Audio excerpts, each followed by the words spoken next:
Assalamualaikum warahmatullahi wabarakatuh. Perkenalkan, nama saya Sepira Mutia, mahasiswa Pendidikan Sosiologi dengan NIM 20413244037, Fakultas Ilmu Sosial Universitas Negeri Yogyakarta. Di sini saya akan membagikan sebuah video mengenai tugas mata kuliah kerja lapangan yang menceritakan tentang kondisi sosial ekonomi yang terjadi sebelum, saat, dan setelah pandemi COVID-19, khususnya di daerah saya yaitu Kabupaten Cilacap, Jawa Tengah. Saya juga akan mewawancarai satu informan yang terdampak sosial ekonominya akibat adanya pandemi COVID-19. Cilacap merupakan salah satu kabupaten yang ada di Provinsi Jawa Tengah. Kondisi Kabupaten Cilacap sendiri saat adanya pandemi COVID-19 mengalami banyak perubahan. Banyak masyarakat sekitar tempat saya tinggal yang pada saat sebelum pandemi sering berkumpul bersama. Kegiatan PKK dan kegiatan RT lain tidak lagi dilakukan secara langsung. Anak-anak pun jarang terlihat bermain bersama dan sekolah berlangsung secara daring dari rumah masing-masing. Saat adanya pandemi COVID-19 justru membuat masyarakat lebih berhati-hati untuk keluar rumah dan kondisi sekitar rumah saya menjadi sangat sepi. Masyarakat yang hendak keluar rumah harus menerapkan protokol kesehatan 3M, yaitu menggunakan masker, menjaga jarak, dan mencuci tangan. Masyarakat biasanya keluar rumah untuk melakukan kegiatan penting seperti bekerja, membeli kebutuhan sehari-hari, berobat, dan membeli makan. Saat pandemi sedang berlangsung, beberapa tempat seperti swalayan, supermarket, tempat makan, tempat hiburan, dan tempat keramaian lain telah dibatasi jam operasionalnya yang awalnya buka pukul 8 pagi hingga 9 malam, kini harus tutup lebih awal yaitu pukul 7 malam. Hal ini tentunya merugikan warga karena mereka tidak dapat berjualan dengan bebas. Jalanan pun ditutup menggunakan palang kayu atau dijaga langsung oleh pihak keamanan setempat. Para Satpol PP akan melakukan razia ke seluruh wilayah kota dan daerah masyarakat sehingga bagi masyarakat yang melanggar aturan akan langsung dikenakan sanksi. Dengan adanya pembatasan ini, penghasilan masyarakat cenderung menurun, bahkan ada beberapa yang gulung tikar.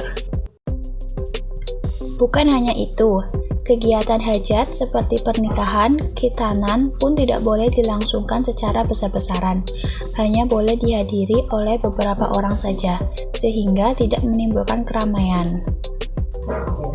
Seiring dengan berjalannya waktu, di mana kondisi COVID-19 sudah tidak lagi terdengar lagi kasus pasiennya, sehingga kondisi sosial ekonomi pun mulai membaik. Banyak pedagang yang mulai berjualan kembali dengan normal, meskipun beberapa waktu lalu sempat tertunda, di mana ketertundaan itu akibat adanya PPKM. Kini kondisi sosial di wilayah kota telah kembali pulih. Pemerintah telah melonggarkan aturan sehingga masyarakat sudah mulai berani untuk mencari rezeki dengan berjualan.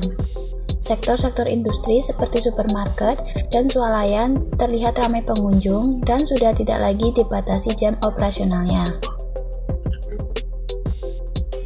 Kondisi lalu lintas diisi oleh kendaraan pribadi dan kendaraan umum kini telah mulai beroperasi dengan lancar. Masyarakat sudah mulai berani untuk keluar rumah tanpa perlu memiliki rasa khawatir secara berlebihan. Pemerintah juga telah memberikan vaksinasi secara gratis kepada seluruh warga Cilacap, sehingga warga Cilacap sudah merasa lebih aman dan dapat melakukan aktivitas di luar rumah dengan leluasa, meskipun harus tetap mengikuti protokol kesehatan, menggunakan masker, menjaga jarak, dan mencuci tangan. Masjid, gereja, wihara, dan tempat ibadah lain yang ada dan digunakan sebagai tempat ibadah sempat ditutup beberapa waktu lalu. Dan masyarakat pun beribadah dari rumah, namun saat ini telah kembali dibuka untuk beribadah masyarakat. Kegiatan sekolah juga mengalami kemajuan, yaitu telah dilaksanakan pertemuan tatap muka terbatas. Saat adanya pandemi COVID-19 sedang ramai terjadi, wilayah laut ditutup sementara dan tidak boleh ada pengunjung dan penjual. Namun, seperti saat ini, saat pandemi telah usai, dapat dilihat bahwa kondisi laut sangat ramai oleh wisatawan. Wisatawan yang hadir bukan hanya masyarakat Kabupaten Cilacap saja, namun wisatawan datang baik dari daerah Cilacap maupun luar daerah. Pengunjung sudah boleh berwisata bebas dengan keluarga mereka untuk menikmati wisata alam yang ada di Cilacap. Penginapan atau hotel pun menjadi ikut ramai diminati oleh wisatawan. Kegiatan sosial mulai ramai kembali dan mampu mengembangkan ekonomi khususnya di daerah Cilacap, Jawa Tengah.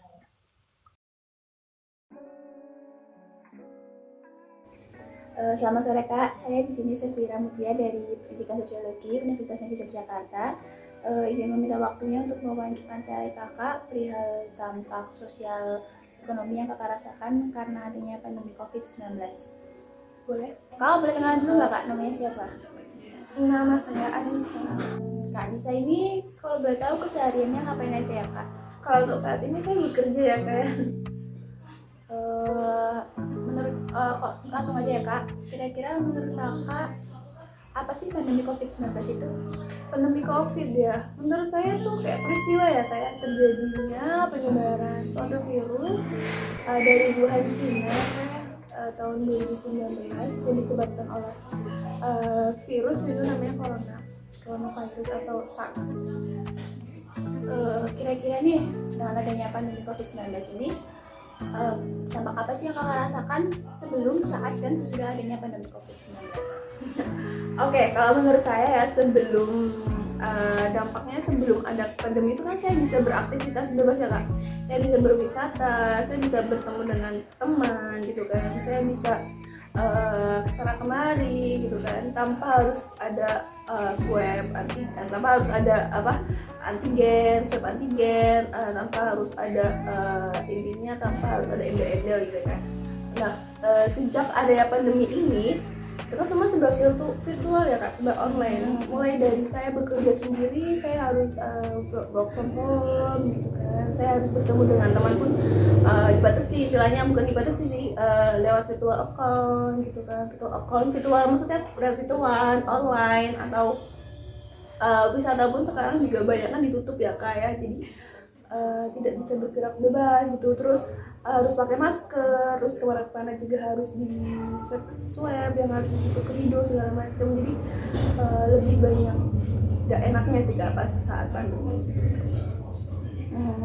Sebagai seorang pekerja nih, apa sih dampak signifikan yang Kakak rasakan terutama bagi sosial ekonomi Kakak? Menurut saya, alhamdulillah sih saya bekerja di perusahaan yang stabil ya Kak ya untuk ekonomi. Tapi di perusahaan saya sendiri tentunya kami kehilangan penurunan pendapatan dari perusahaan itu sendiri Kak. Kami terjadi penurunan customer kami atau nasabah kami gitu kan.